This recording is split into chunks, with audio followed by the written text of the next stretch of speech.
was 9, I got up one night and I went down to the medicine press. I forced it open with a fork. I took the tablets out. And I don't know whose tablets they were. Took about 15 bottles of tablets out.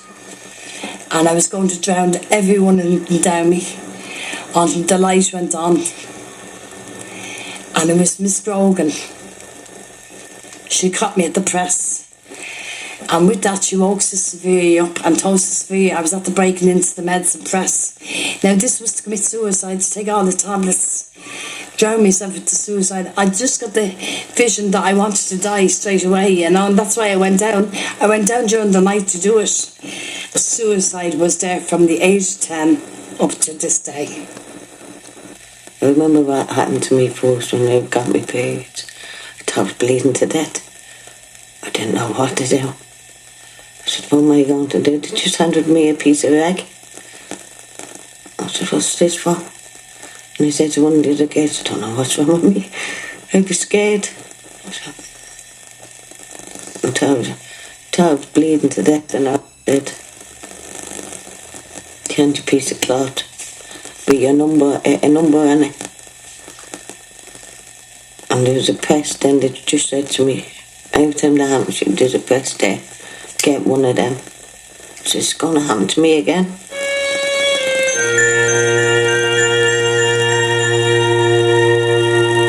We need to look at the reasons why somebody is led down a certain, alleyway of life, and another person goes down another alleyway. And I think it's all to do with your nurturing and your care, your education, your knowledge. I came out of Golden Bridge totally ignorant. And the alcohol and abuse somehow represented normality for me, which obviously it wasn't. But I would drink and I would feel fantastic. I felt taller than I was, slimmer than I was, more attractive than I was. I could converse with people, perhaps quite loudly and brashly, and I was always joking and larking about. I think that was just my escape mechanism, and I needed desperately to be accepted. So I thought, if I'm funny and I tell jokes and I'm loud and I'm laughing and smiling, I'll be accepted, because they'll think, oh well, Caroline is great fun. But Caroline was actually dead inside. They just handed me a brown paper bag with a card on it and a few clothes in it. And they said to me, goodbye, you're going out into the outside world now. You're going home to your father. So I was scared. I didn't know what. I thought they were joking me. And then they opened the door. And then I had to go.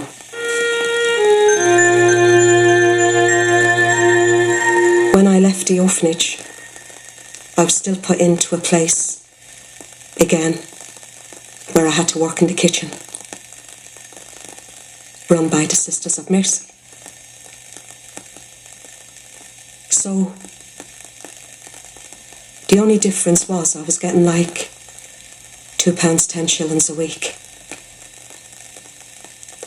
But they were still like in control of me. Everything was checked with me, where I went and where I was going. You see, there was nobody there for me. There was absolutely nobody. The only few friends that I had were the girls in the orphanage. I'd no confidence. And again, I worked and worked in the kitchen. That's just the way it was. When you've been locked up all them years and then all of a sudden you're out, you don't know what's happening, where you're going or what's going to happen to you. I took a jump in the end. I jumped off a balcony of a church and I fractured my back in 4 places. That's how I can't go out without the crutches. I was in the Richmond Hospital lying on my back in tractions for 6 months. I then, through the years, I started cutting my wrist. I started cutting myself to pieces with blades. The reason why I wanted to commit suicide was because I felt I'd never be any good to anybody. With no education, no job, no home, no one to run to when I was sick, that I just wanted to finish everything.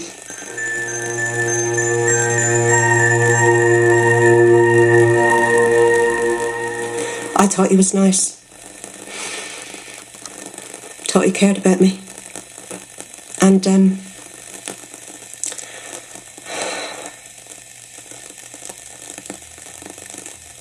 one night he took me back to his flat near James's Street, near Guinness's Brewery it was. Always remember it. The brewery was up there. And he took me upstairs into his flat, like, and the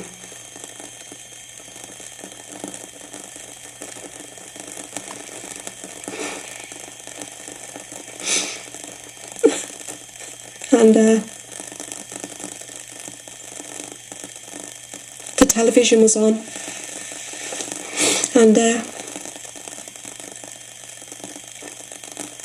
was ice skating on the television, and he asked me if I could open my legs as wide as that.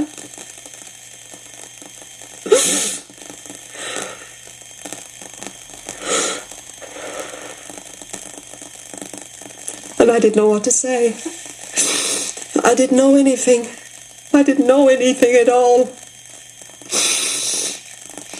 And then he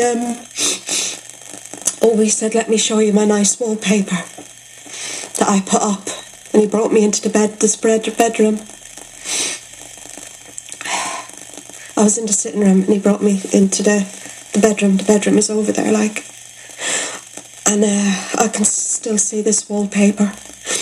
Lilac flowers and yellow and red wallpaper. Small flowers. And he put me on the bed and he laid me back and then proceeded to rape me. And I was just scared. I was just so scared. He had no right to bloody do that. He'd no right to do that. Did he? He didn't, did he? He told me to pull my pants up and he said,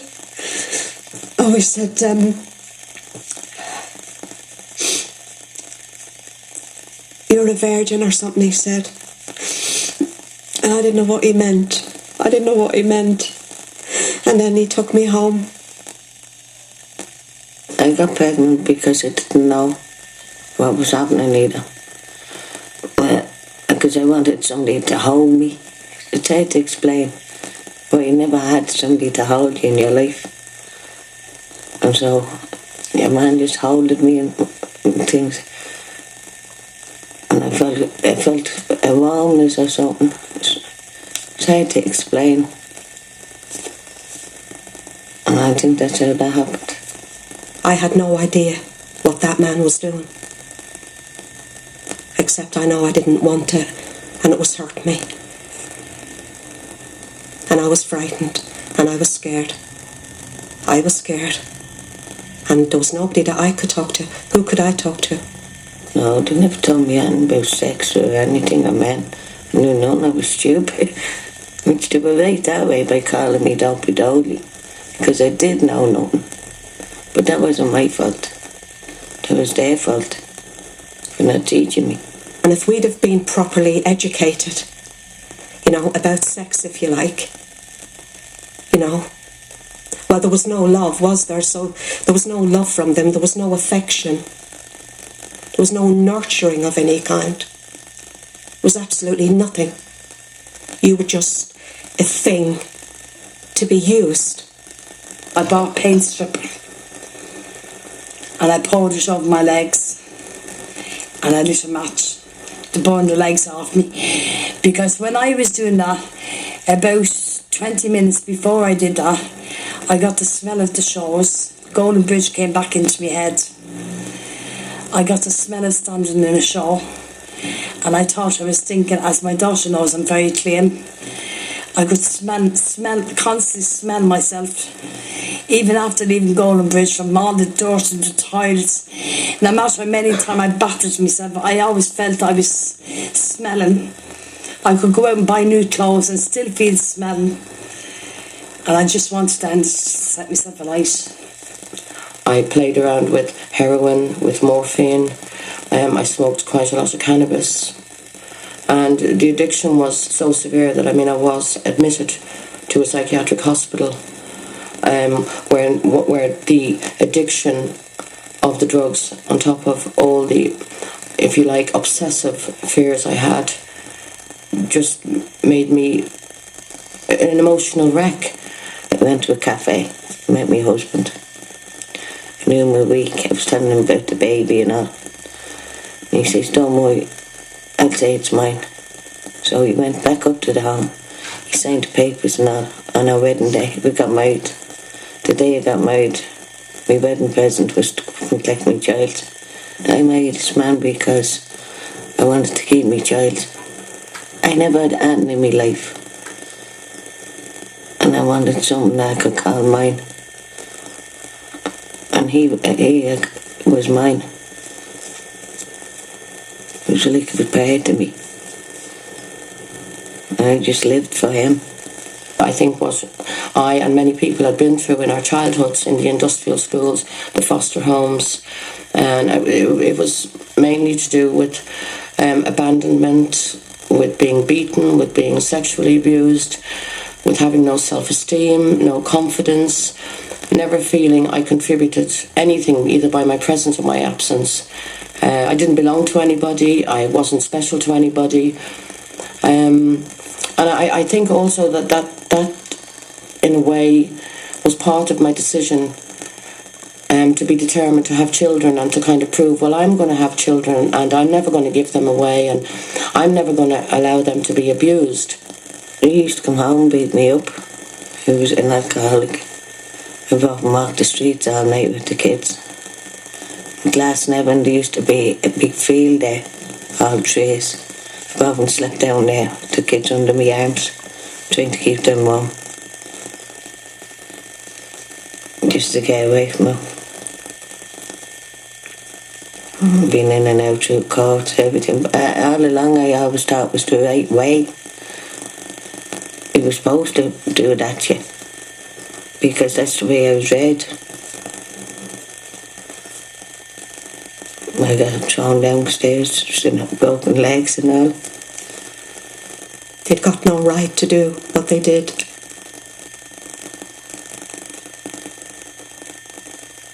And all I was good for was for skivvying and cleaning and doing as you were told. I'm very angry with them. All I did was lose my mother. I lost my mum through no fault of my own. And they put me into an industrial school. And then that's the way they treated me.